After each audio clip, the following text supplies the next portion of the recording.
রাজধানী ঢাকার রাস্তায় শৃঙ্খলা ফিরিয়ে আনতে চালু হয়েছে এআই প্রযুক্তি নির্ভর অত্যাধুনিক ক্যামেরা ব্যবস্থা।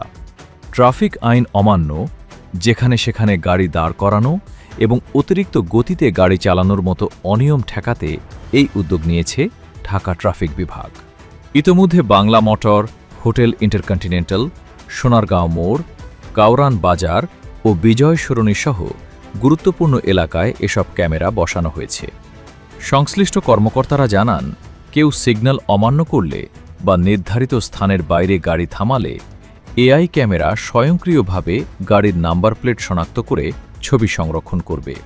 এরপর স্বয়ংক্রিয়ভাবে মামলা প্রক্রিয়া সম্পন্ন হবে এবং গাড়ির মালিকের নিবন্ধিত ঠিকানায় মামলার নোটিশ পৌঁছে যাবে। ঢাকা সড়কে আগে থেকেই ৮০টি অত্যাধুনিক ক্যামেরা স্থাপন করা ছিল।